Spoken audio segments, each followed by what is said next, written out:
इंद्र को जब पता चला कि इस बार ब्रजवासियों ने मेरी पूजा न करके क्या किया, गोवर्धन भगवान की पूजा की, एक पर्वत की पूजा की, इंद्र को बड़ा क्रोध आया। क्यों क्रोध आया? क्योंकि इंद्र के हृदय में अभिमान आ गया था, अहंकार आ गया था कि मैं स्वर्ग का राजा हूँ, मैं सबसे बड़ा देवता हूँ। अब इस छोटे से बालक के कहने पर ब्रजवासियों ने जो सालों से मेरी पूजा चली आ रही थी उसको रुकवा दिया। और ये ब्रजवासी कितने मूर्ख हैं कि बालक के कहने पर इन्होंने मेरी इतनी बड़ी पूजा को रोक दिया। देवी देवताओं ने बताया, इंद्र को बड़ा कोप हुआ, बड़ा क्रोध हुआ।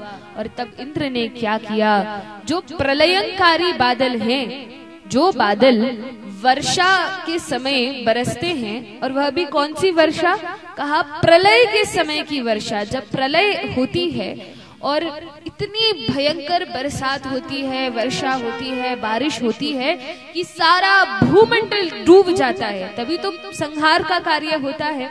तो उन प्रलयंकारी बादलों को इंद्र ने आवाहन किया और कहा, जाओ जाकर ब्रज पर बरस जाओ। इन बादलों ने कहा, महाराज अभी तो द्वापर युग चल रहा है, अभी तो कलयुग भी नहीं आया, प्रलय का समय भी नहीं आया, ऐसे कैसे हम बरस जाएं? यह तो भगवान की जो व्यवस्था है वही डगमगा जाएगी। कहा, देखो मैं स्वर्ग का राजा हूँ, मैं जो कहूँगा वो तुम्हें करना पड़ेगा, मैं आदेश देता हूँ, जाओ जाकर बरस जाओ। तो जाके बरसो।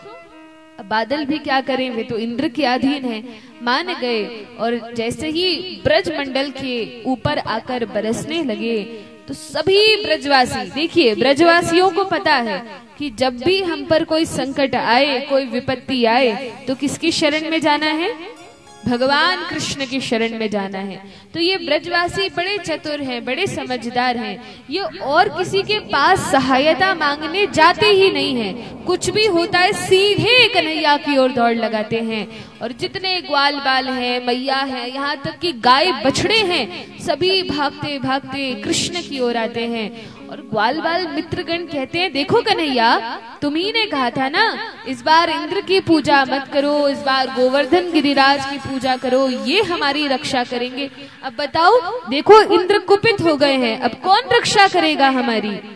भगवान ने कहा, देखो हमने गिरिराज महाराज का पूजन किया है, वही गोवर्धन भगवान हमारी रक्षा करेंगे। चलो सभी लोग गोवर्धन की तलहटी में। और भगवान सभी ब्रजवासियों को लेकर गोवर्धन के नीचे चले जाते हैं। अपने बाएं हाथ की छोटी उंगली के नख पर, भागवत में तो इतना ही वर्णन है कि भगवान ने अपने बाएं हाथ पर गोवर्धन को धारण किया, भागवत में इतना वर्णन है। लेकिन क्योंकि ब्रजवासी जानते हैं कि क्या लीला वास्तव में हुई थी, छोटी छोटी बारीकियां, तो ये ब्रजवासी आचार्यगण भाव देते हैं कि भगवान ने अपने बाएं हाथ की सबसे छोटी उंगली के नख पर, छोटी उंगली भी बहुत बड़ी बात है, इसके नख पर, नाखून की नोक पर गोवर्धन पर्वत को धारण कर लिया।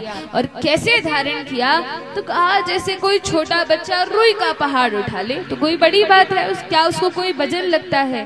कहा नहीं। इसी प्रकार से भगवान ने गिरिराज महाराज को नख पर धारण किया। बोलिए गोवर्धन गिरिराज महाराज की जय।